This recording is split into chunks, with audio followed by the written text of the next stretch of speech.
everyone. Today we're going to talk a little bit about Aperture, but before we do, I put the shutter speed times back up here, and probably by now you've watched or gone over shutter speed. I usually talk about that first. And as a quick review, remember if you want to freeze a subject, you're going to use shutter speed times like this. And you might be thinking, wait, I don't have 4,000 written down on my sheet. There are some cameras that we have that have 4,000, so just because maybe the Vivitar or the Minolta you were looking at doesn't have it, that doesn't mean it's not there. Just remember the exposure time is very short, and the drawback with that is that means that the camera's blinking, so it's letting in very little light. Also, something to write down if you don't have it already is that once you start getting down into these slower shutter speed times, 60, 30, 15, 8, and it's just more and more slower as you come down this way, that means that you're letting in more light, which is great, right?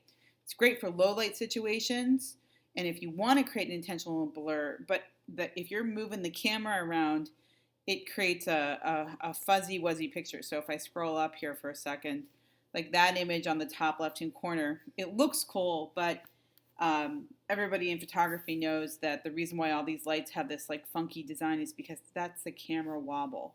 So generally speaking, we try to keep the camera stable by putting it on a tripod or some kind of stable surface, because you're just holding it will not work once you get down to 60 or slower. So just remember that. So great for low light situations, unfortunately, and this is not necessarily a drawback, but you need to keep that camera steady. So let's talk about aperture now. So if you're like, wait, aperture, what are you talking about, Silver? So remember, on your lens, there's an aperture dial. Looks like this, okay? And again, you're thinking, wait, 29 is on this aperture lens. Again, depending on your lens, and we do have cameras that even go higher than 29, you might have a lens at some point in class that has an aperture that is even higher than 29. So most of the film cameras we have, those start at 22. So on your sheet, you're going to label these settings, okay? So you can see I've got 29, 22, etc., etc. So stop the video and take a look at an actual lens and just know where these are. And notice, obviously, as you go down on your settings, right, something weird is happening. It just doesn't seem to make any sense. But why the heck is 1.7, right, representing this, whereas 22 is representing this? Like, big number, small aperture. I know, bizarre. There's a reason why. Other things to know about, that one of the drawbacks of these teeny tiny apertures, usually it's a drawback, sometimes it's a good thing, is that it lets in less light, which can be a problem at times because it means that your images are going to be underexposed. These apertures down here I typically use, especially when I'm indoors or in a dark environment. I'm going to be using some of these bigger apertures because they let in more light. Just like if you were in a dark room and you look at the pupils of your eyes. The pupils get nice and big. Okay.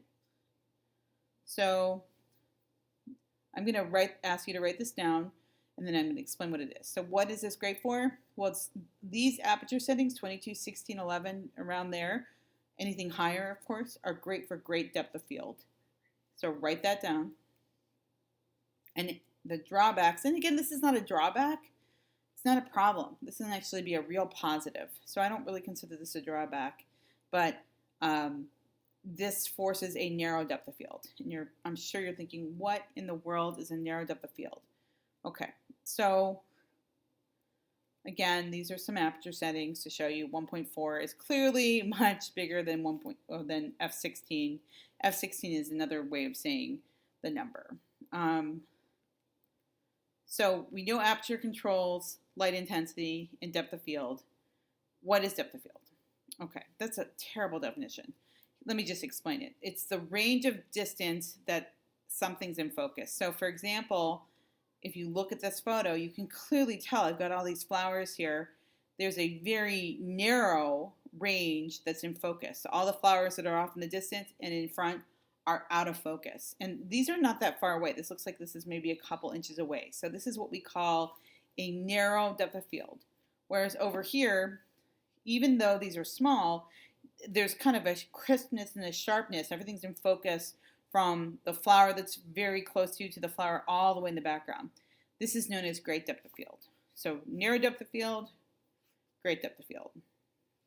And if you recall, if you want to get a photo like this, you're going to need an aperture like f/22 or an f-stop like f/22, okay? And if you want a narrow depth of field, you're probably going to need an f-stop like 1.7 or 2.8 to get a photo like this. What the depth of field is can have a huge impact on the quote-unquote story behind the image. Okay, over here, not so interesting, just I can see the people, but I don't really know what I'm looking at. Whereas when that depth of field changes and they're actually what's in focus, now all of a sudden there's this like kind of voyeuristic quality, you know, whether they wanted us to see them kissing or not, I don't know, but there's definitely a change. So keep this in mind.